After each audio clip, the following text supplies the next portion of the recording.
Okay, there we are. Hello, everyone.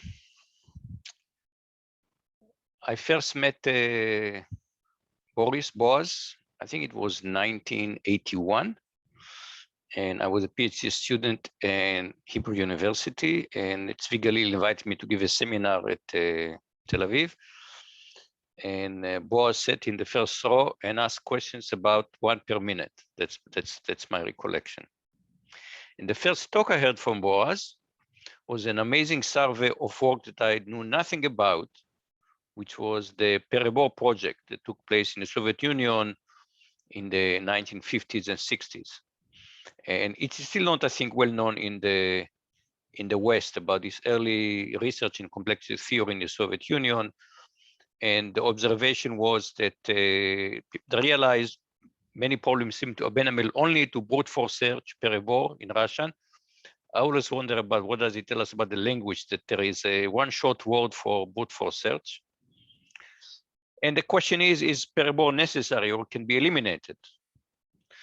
And in fact, there have been results by Oblonsky and Dektiar that says, no, you cannot always eliminate Perebor. I don't fully understand this, but my understanding is that these are always relative to some specialized computational models. So within these specialized models, eliminating Perebor is impossible. And much of this, I think, early research was forgotten because the new research really started with Leonid Levin and Steve Cook, who proved that a SAT is NP-complete. In fact, Levin proved more than just SAT. Levin proved the whole. Levin did Cook and Karp in one very, very short paper. So I'm moving now to talk about SAT because there has been an amazing development, I think, in SAT over the past 25 years. So early computational experiment with SAT and the theory goes back to roughly 1960. I think the very first paper, in fact, was 1958. And for many years, the method became as DPLL was the dominant, and people thought, well, we cannot really much do about SAT because it's NP-complete. So what can we hope to do? But in the mid-90s, we had an explosion of different heuristics. And today, we went from DPLL to something called CDCL, conflict-driven closed learning, which I think was a horrible marketing mistake. We should have called it deep solving, because by now we can solve huge SAT problem with millions of variables. And in fact, it has been so successful that now the same way that you know, like integer programming is a generic optimization approach, many discrete problems, the best way to solve them is just reduce them to SAT. But at the same time, the reality is that we essentially have one fundamental technique. And it is based on it's called CDCL, and everything else, pretty much all SAT solvers are based on that with some variations. It's based on resolution. I'll come back to it in a minute. And to me, the fact that you have a whole area, there is a conference on satisfiability, and the fact that you are basically using one algorithm to rule them all, so to speak, it means that the research area is not diversified enough. And I will try to present here an alternative approach to CDCL. And so there is an intimate connection between proof complexity theory and satisfiability solving, between the theory and the practice, that many people do not realize. And this connection goes back to Tzvi Galil, who in 1997 showed that if you have a DPLL, which is this search, basically a search tree, depth first, just a recursive search, and it fails, so the formula is unsatisfiable, you can take the search tree and transform it into a tree-resolution refutation of the same size. So now we have a very intimate connection between the size of the search tree and the size of a proof. And this was strengthened in 2003 by Beam, Kautz, and Sabharwal, who showed that if you have now, instead of DPL, CDCL, and I won't get into detail what is CDCL, with closed learning and restart, then now you have a resolution refutation of the same size of the tree. Now, because resolution, general resolution, is exponentially more powerful than tree resolution, it tells us in some sense that CDCL is exponentially more powerful than CDC, than DPLL. So this would give us some kind of a theoretical explanation why CDCL in practice is so much faster than DPLL. And it also suggests to us that studying proof complexity may be not just of theoretical interest, but also of practical interest to satisfiability solving.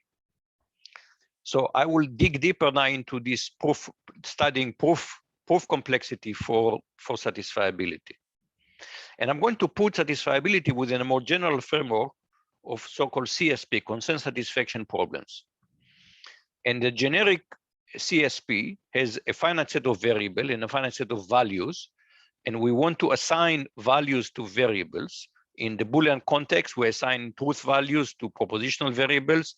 In three-colorability, we assign colors to nodes. And then there are constraints. And a constraint is it's a finite set of constraints, and a constraint is a tuple of variables and a relation over the domain of the same arity. And you can think of that relation as a set of allowed assignment to this tuple of variables.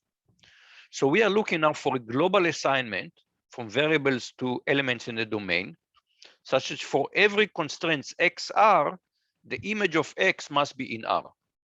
So if you're looking, for example, at three-colorability, then we want every edge to map to a pair of distinct colors. And the decision problem is there, does such a system of constraints, does it have a solution? Is there a global assignment to the variable such that locally all the constraints are satisfied? And you can see how three-colorability and satisfiability and gazillion problems fall into this framework of constraint satisfaction problems. In 2004, Alberto Atzerias and Foucault Nicolaitis and I proposed the concept of CSP proof or CSP refutation. And what is a CSP proof?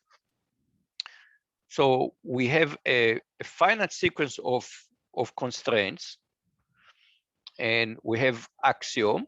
So the axiom is the pair XR. We can take two constraints and join them, and you join them by taking the union of the two tuples and the relational join of the two relations.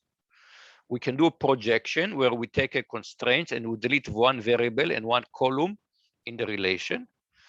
And we also allow, technically, we need another notion of weakening, which is we take a constraint and we take the relation R and we look at a superset of it. So it's a weaker constraint.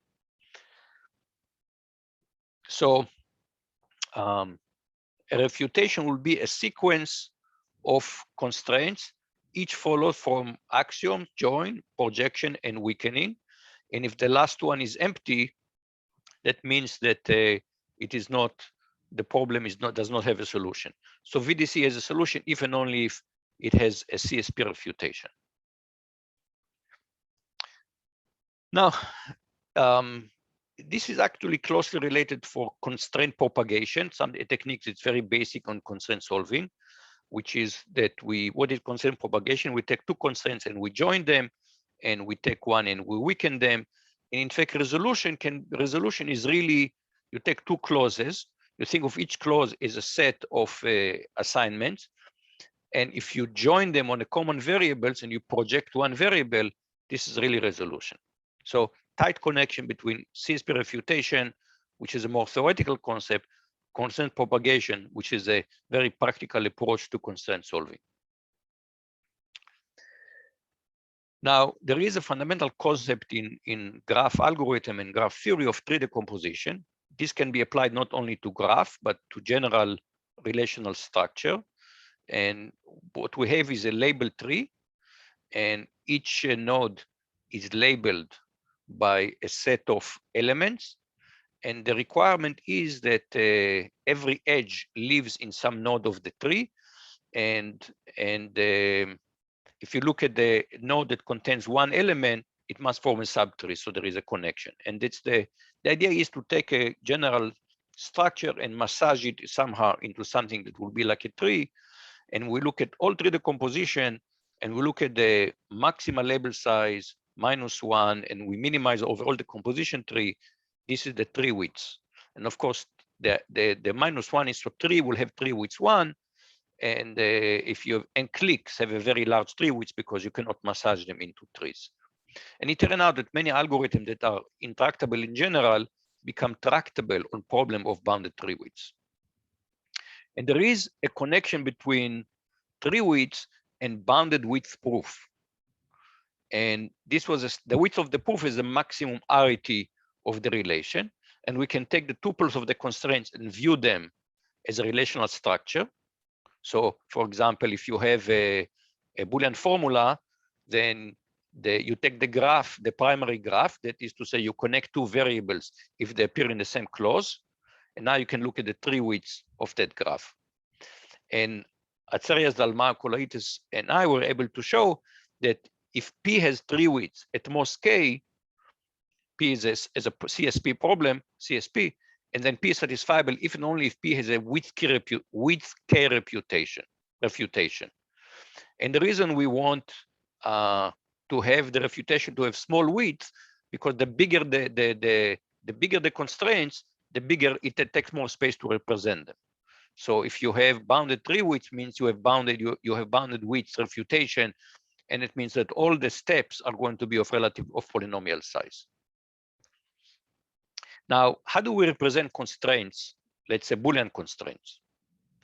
Well, we can use just the explicit truth table thing, a set of tuples that's going to be very large in general. We can use clauses. That's typically what we do in resolution proof. We can use linear inequalities. But remember, we have a notion, we have this, how we do CSP proof when you join projection and weakening. So we would like to have a representation that is closed polynomially under join, projection, and weakening. And this, we don't have it in general. For example, clauses are closed under resolution, but not under join. The conjunction of two clauses is not a clause. So I'm going to advocate, we advocated here using binary decision diagrams. The full term is reduced order binary decision diagram, BDDs. And BDDs will enjoy all this property that there will be polynomial closure under join, projection, and weakening. So generally, what are BDDs? BDDs, you take a decision tree and you do, if you discover two identical subtrees, then you merge them. So you end up with a DAG, and the internal node corresponds to Boolean variable, and each node branches to the left or to the right, depending if you have, if the truth value is 0 or 1. And at the end, you have two leaves, 0 or 1. So given any assignment, you walk down the DAG and you reach 0 or 1.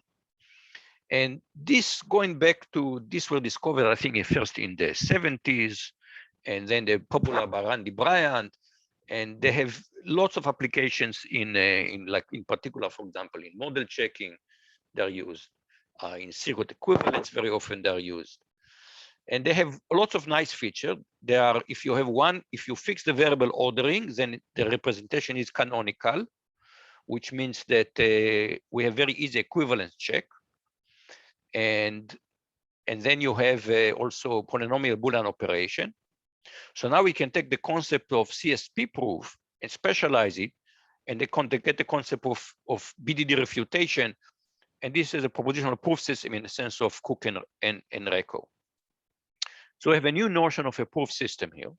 And how is it related to other proof systems?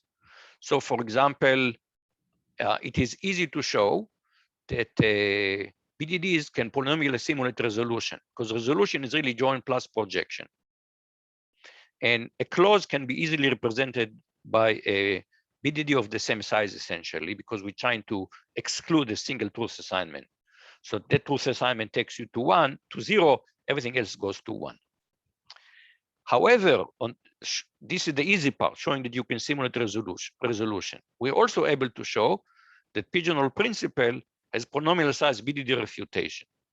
So one of the things that clauses are not very good at is counting, but BDD essentially has the ability to do some kind of counting. And so BDDs are exponentially more powerful than resolution. So that's a very nice advantage of using BDDs. In fact, they are even more powerful than other type of proof system. Gaussian elimination, okay? BDDs can simulate Gaussian elimination, And that means in particular that they can solve, for example, suppose you have just a set of XOR constraints. And if you try to solve XOR constraints, which we can solve using Gaussian elimination efficiently, but if you try to reduce it to satisfiability by tight chain encoding, then such solver behave actually very badly on XOR constraints. BDDs can do them, can simulate Gaussian calculus, cutting planes against BDD can do as long as the unary as long as the coefficients are unary, then BDDs can simulate polynomially cutting planes. So it's a very powerful proof system. So what did I show so far? I showed that there is a nice proof complexity theory for CSP, and it gives us a general framework and the concept of bounded width CSP proofs. And the reason, again, we want to bound the width because we want the intermediate step to be of polynomial size. And I introduced the concept of BDD proofs, and we showed that it's more powerful resolution, and it can simulate many other propositional proof system. So this is all theory, but especially in the SAT community, what counts is, can you use it for SAT solving? So about more than, by now, almost 17 years ago, my student, Gochan Pang, and I decided, okay, let's try if we can actually use BDD proof for SAT solving.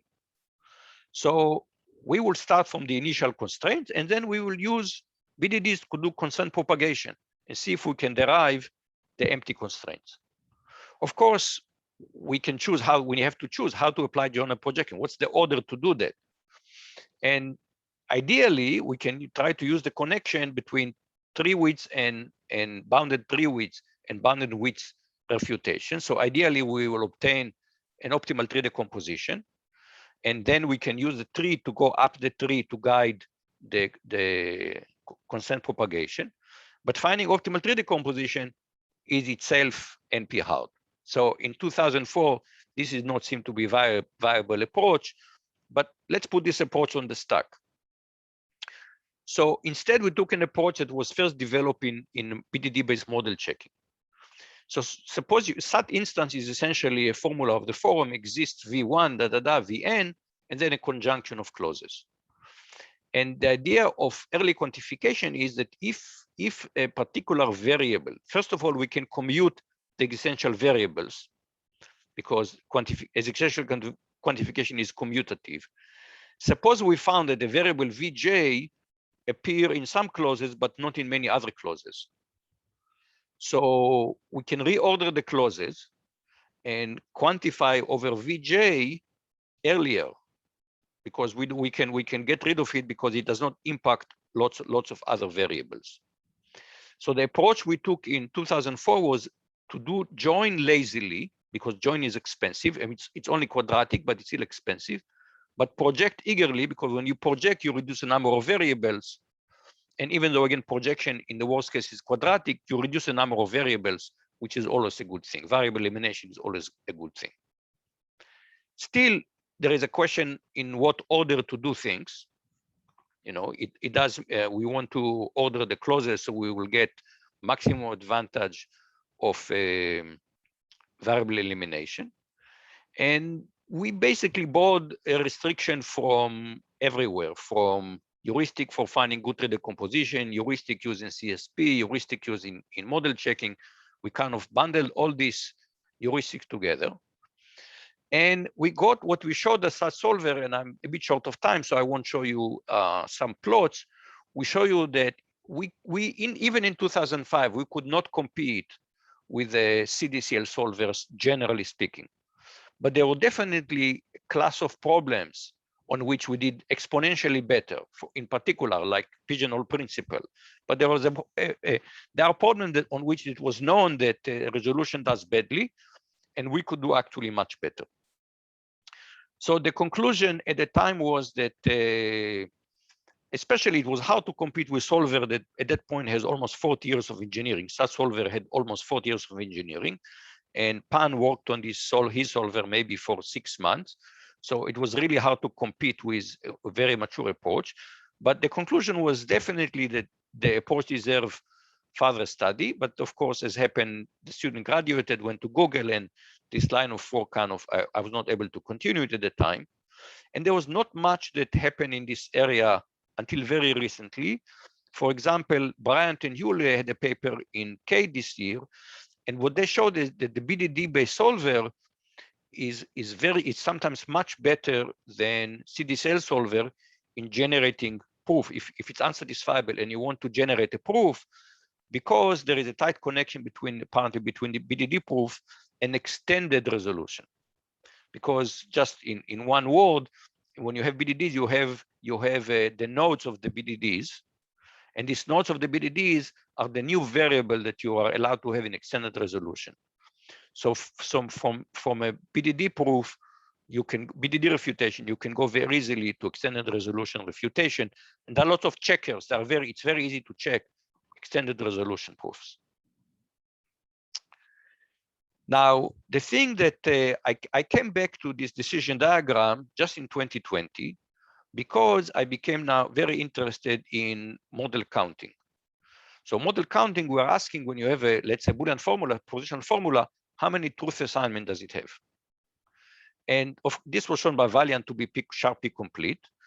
But today there are many applications. In particular, propositional reasoning is very much about model counting. And in particular, it's about weighted model counting. You're not just counting assignment, satisfying assignment, but assignments are weighted. Every literal has a weight, one weight for the positive, one weight for the negative.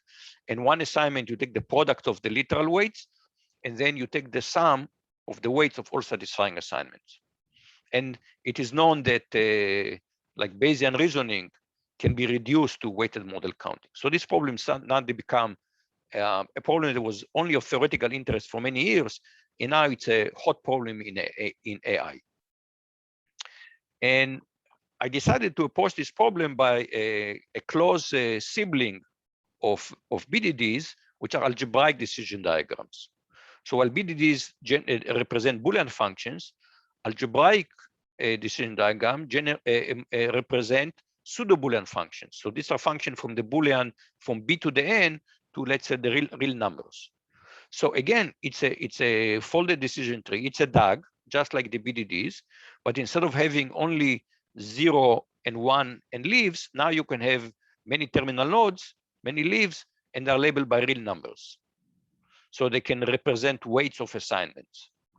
So now this gives you a canonical representation for a pseudo-Boolean function for fixed variable ordering.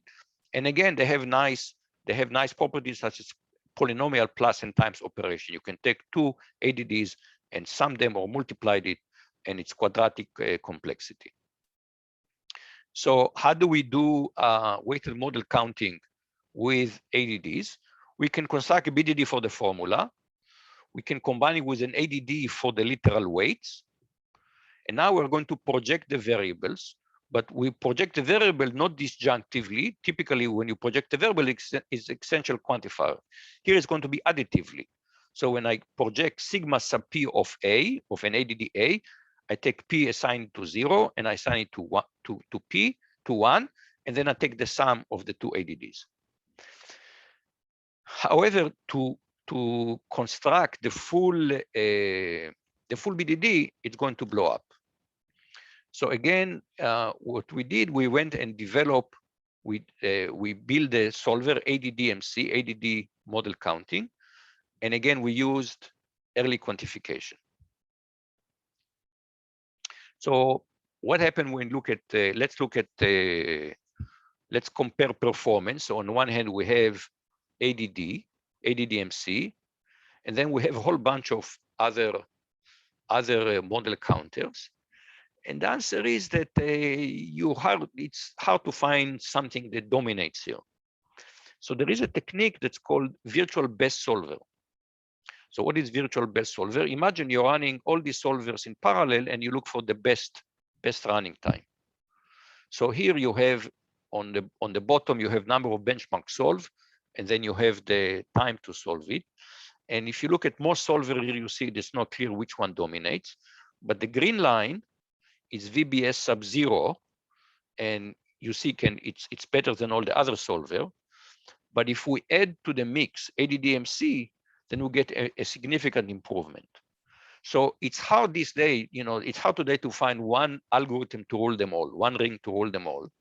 You think that you have a portfolio of solvers and you're looking for what is the virtual best solver. And you can see when going from VBS0 to VBS1, we got a significant improvement. So ADDMC was a very good addition to the portfolio. It improved the virtual best solver significantly. Now, as you remember, in 2005, we didn't have good, it was difficult to compute tree decompositions. By now, even though NP hard, there is a lot of progress in actually computing good tree decomposition. There are lots of solvers, there is a competition, there are anytime solvers, they keep working until they find the best one. So we went back to the idea from 2005, which is start with a tree decomposition.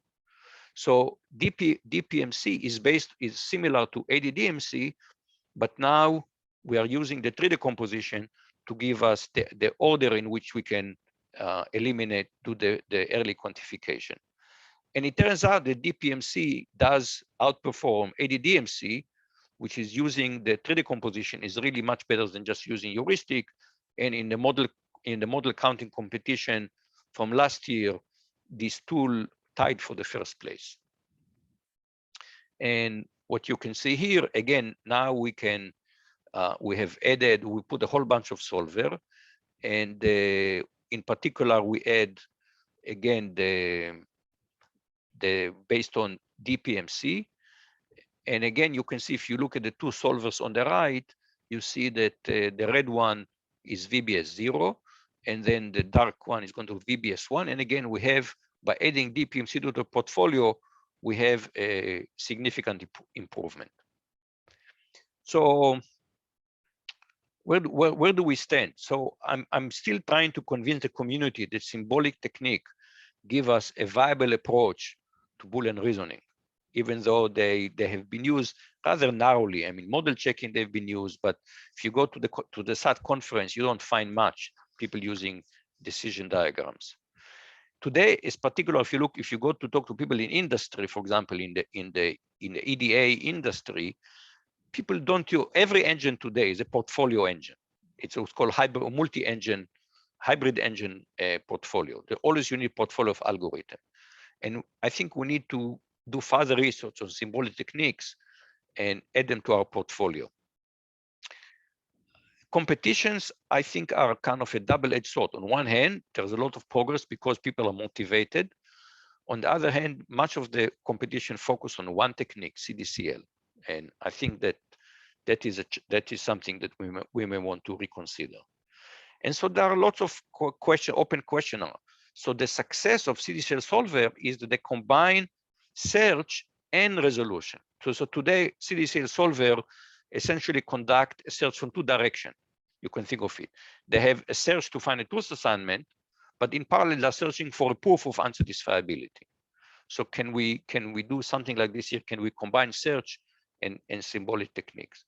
Then there is a whole other, today, we went from SAT to satisfiability modulo theory, SMT.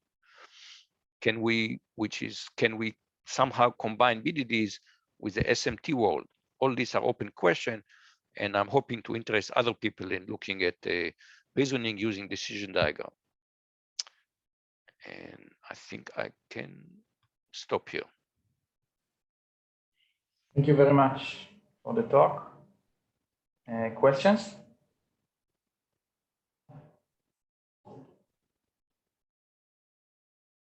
So do you see, do you know to characterize the cases where the BDD method does better than the conflict resolution? You go for specific problem where it is known that resolution does not do well.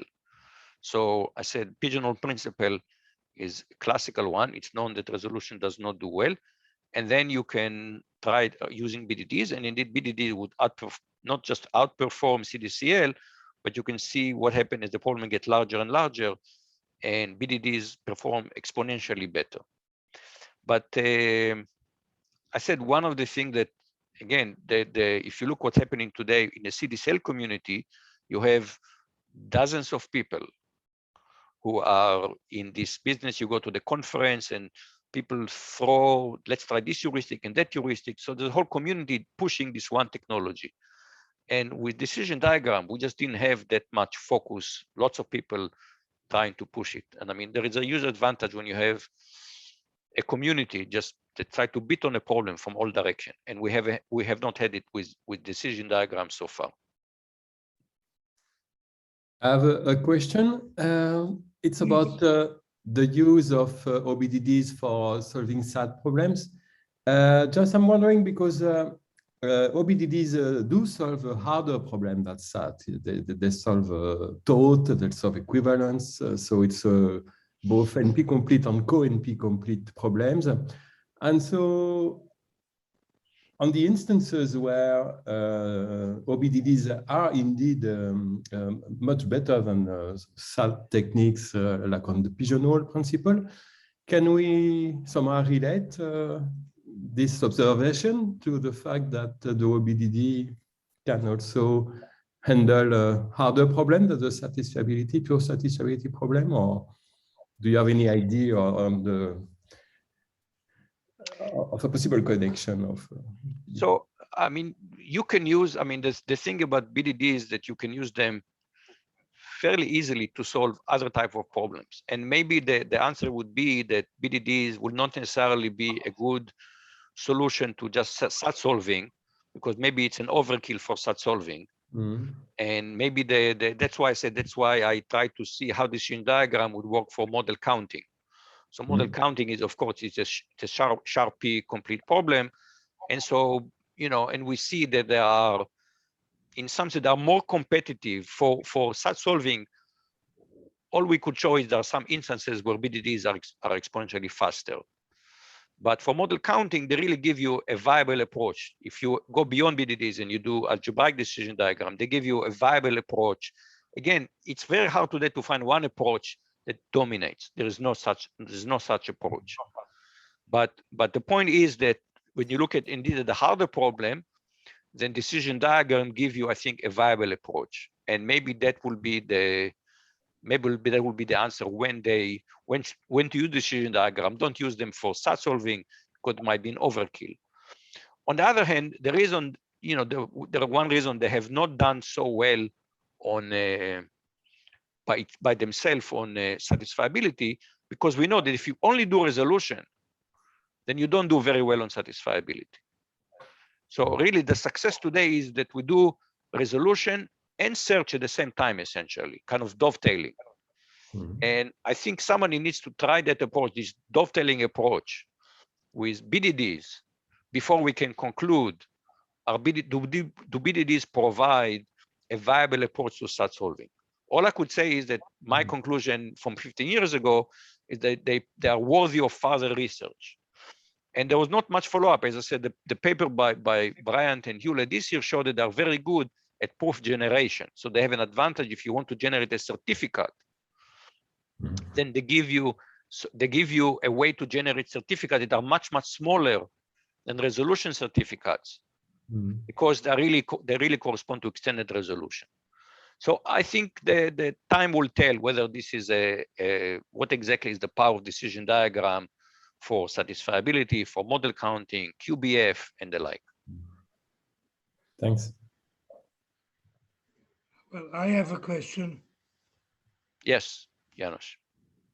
Did you change your mind about the usefulness of bounded Treewidth? Yeah, because what was missing before was good 3D composers. And this was, so when we looked at it first in 2015, there was nothing, and we didn't want to turn and develop it.